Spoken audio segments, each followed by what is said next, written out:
Now, Italy's Matteo Salvini is in Warsaw today to meet with the leader of Poland's ruling party. And what is on the agenda? It's an anti-EU alliance ahead of May's European elections. It comes as Polish Prime Minister Mateusz Morawiecki accused the Brussels of discriminating against certain member states. Now, he made those comments in an exclusive interview with CNBC's Jeff Cutmore when asked why the Polish government has taken aim at France over spending.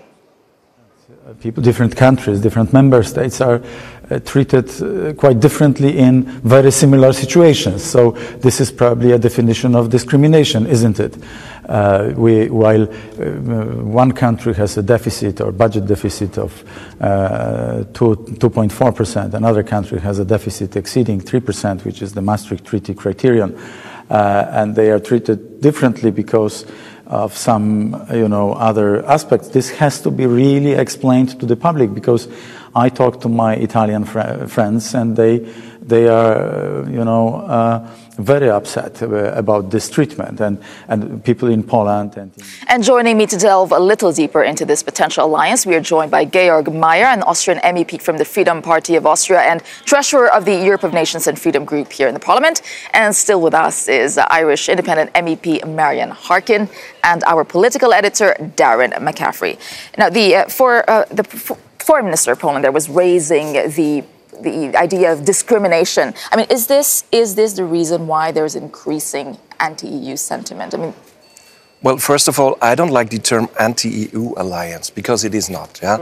The question is, we want to change something in the institutions, in the European Union, and that's the reason why we try to unite a group as big as possible, of course, that we get power here in the House, and that's the reason why it's absolutely no anti-EU alliance. So when you say you want to change, what do you want to change? Well, a lot of things we can change in this House and in the Commission.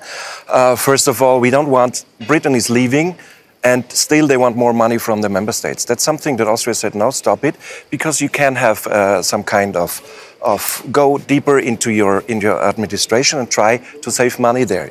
That's one of the biggest things we don't want to support more money to the European Union. First of all, there should be some kind of let's say, how can you say cost reduce and check your own administration where you can save money, because at the end it's money from the European taxpayers. Well, first of all, I'm glad to hear it's not anti-EU. No, it's not.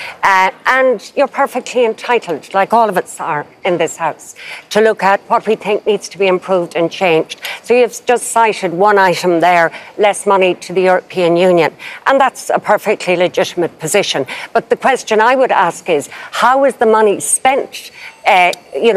When that money comes to Brussels, as it were. We look at our social funds, we look at our regional funds, our cohesion funds. We had a discussion just today about the Globalisation Fund, where workers, if they're made redundant, can get money towards upskilling, retraining. So for me, it's not so much about the money, it's how money is spent, that it's well spent. Because the money doesn't belong to the European Union or to the member states, it actually belongs to the citizens who pay the taxes, and it's how money is spent, much more so than who spends it. We're getting into specific issues here, as you rightly asked, of what are the issues that you want to change. Yes. But different, you could say far right or right parties in different countries have different issues. Is it really possible or realistic to unite the right, as you say? Of course. I'm in this business already more than 10 years, and it's always, they said, there have been many attempts. How can you unite nationalist parties? But that's not a problem, because we all have the same problems in Europe, in the European Union. We don't want to give more competence to the European Union. We want to get competence back. And that is one of the main goals of all. But you look at, so let's look at Italy and Poland that we're talking about today, because we've had that meeting. Let's look at migration. They are on, Italy and Poland are on two different pages. Or Russia, or when it comes to that. Yeah, on the issue. So Italy want to essentially see a quota system across the EU, an EU-wide solution. Poland does not want to take part in that at all. So, and that is what the biggest potential issue in Europe today. There's very little unity on that. Well, I think, of course, this will be the main issue for the next election campaigning, of course. And I think it's not that far away. The positions of the Polish and the Italians are not that far away, as you may think, when it comes to that point. At the moment, we are not working together. The Polish party is sitting in the ECR. We are in the ENF together with the Lega. Yeah? So we have already our basic political program for this period, and there will be, of course, a change in the next period so that we can get as many parties as possible. And these parties are not right-wing parties or extremist parties. Yeah. These parties, if you want to call them populist parties, because we listen to the people and hear what the people say and what the problems that of the makes the people. assumption that the rest of us don't. Let me assure you, I listen to the people. I hear what they're saying. And I agree with you on this issue. Migration is a significant issue. And for too long, the sense was the European Union was not in control. And that frightens the hell out of people. But I believe now we are closer to agreement and we are much more in control than we were. But Marian, I'd like to ask you though, because you said that that you listen to other politicians too, but the reason that I listen to people. Yeah, but the people are saying the reason why they're going to populist parties is because the mainstream politicians don't listen. That's the feeling of the people. Well, that may be the case, but the people are not just, the whole people are all the citizens of the EU. I mean, different politicians approach their work in different ways.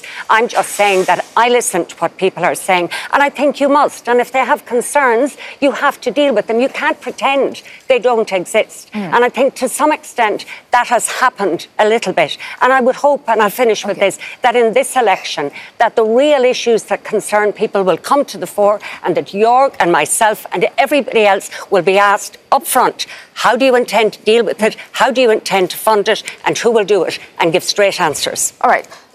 Darren, I want to ask you a broader question on populism and where we're seeing this going. Yeah, I think two things. First of all, populism's gaining support, but it's not winning majorities everywhere. So clearly, Marian's right when she's saying that politicians have to listen to all of the electorate, not just sometimes the ones that shout loudest. And we do tend to focus on populism a lot. But you're right, there is a wider schism in European politics, which is reflected in kind of, the people who are open to change and open to migration and those that are slightly more closed, but also by the sense of what Europe is. Those that are fighting, and this has been the traditional argument, who want to see a deeper, integrated, more politically bound European Union, and those who happen to be on the right, and some on the left, but mostly on the right, who want to see, again, Europe still remain a community, an organisation, a bloc of nation states. And that will continue to be the battle at the next election.